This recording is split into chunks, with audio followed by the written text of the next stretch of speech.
പിതാവിൻ്റെയും പുത്രൻ്റെയും പരിശുദ്ധാത്മാവിൻ്റെയും നാമത്തിൽ ആമേൻ. സർവശക്തനും നിത്യനുമായ സ്വർഗീയ പിതാവേ, അങ്ങേ സ്തുതിക്കുന്നു, ആരാധിക്കുന്നു, വാഴ്ത്തുന്നു, മഹത്വപ്പെടുത്തുന്നു. പരിശുദ്ധാത്മാവായ ദൈവമേ, ഞങ്ങളിൽ വന്ന് നിറയണമേ. അവിടുത്തെ സ്നേഹത്തിൻ്റെ കതിരാൽ ഞങ്ങളെ നിറയ്ക്കണമേ. വിട്ടുപിരിയാത്ത ബന്ധുവായി എപ്പോഴും ഞങ്ങളോട് കൂടെ ആയിരിക്കണമേ. കർത്താവായ ഈശോനാഥ, അങ്ങേ സ്തുതിക്കുന്നു, വാഴ്ത്തുന്നു, ആരാധിക്കുന്നു. കരുണയുടെ ഉറവിടമേ, ഞങ്ങളുടെയും ലോകം മുഴുവൻ്റെയും മേൽ കരുണയായിരിക്കണമേ.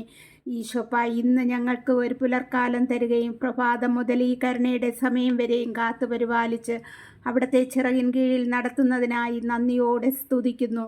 ഇന്ന് ഞങ്ങൾക്ക് ആവശ്യമായതെല്ലാം തന്നനുഗ്രഹിച്ചിരിക്കുന്ന കൃപയെ ഓർക്കുന്നു. കർത്താവേ, ഞങ്ങൾക്കുള്ളവരെ എവിടെയെല്ലാം ആയിരിക്കുന്നുവോ അവിടെയെല്ലാം നാഥൻ്റെ സംരക്ഷണം ഉള്ളതിനായി സ്തോത്രം ചെയ്യുന്നു.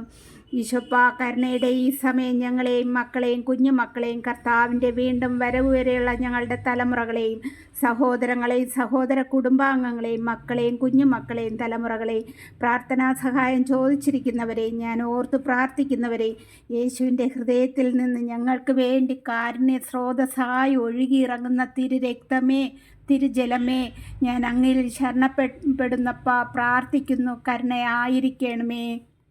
ഇന്ന് പ്രാർത്ഥിച്ചു വചനമെടുത്തു. മിക്ക പ്രവാചകൻ്റെ പുസ്തകത്തിൽ നിന്നും 7-ാം അധ്യായം വായിച്ചു.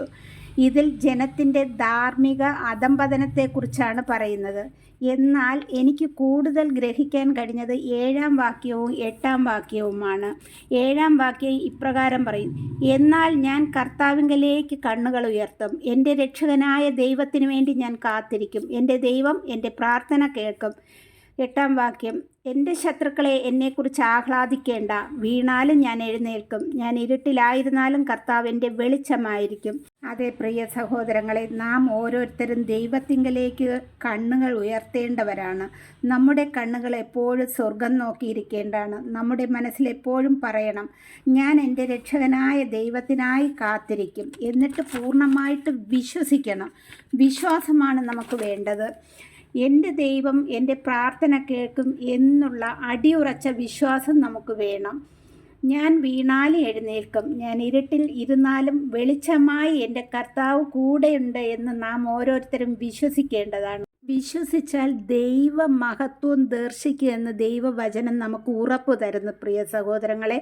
അതിനാൽ നാം ഓരോരുത്തരും ദൈവത്തിങ്കലേക്ക് നോക്കി നമ്മൾ പൂർണ്ണ ഹൃദയത്തോടെ ദൈവത്തെ വിളിച്ചപേക്ഷിച്ച് പൂർണ്ണമായി വിശ്വസിക്കണം. നമ്മുടെ മക്കളെയും ദൈവപാതയിൽ പിന്തുടരുവാൻ തക്കവിധം നാം അവരെ പഠിപ്പിച്ചെടുക്കേണ്ടവരാണ്. ഈ കരുണയുടെ സമയം നമുക്ക് എല്ലാവർക്കും ഏക മനസ്സോടുകൂടി നമ്മുടെ കർത്താവിൻ്റെ കരങ്ങളിൽ നമ്മെ തന്നെ സമർപ്പിക്കാം. ആമേൻ.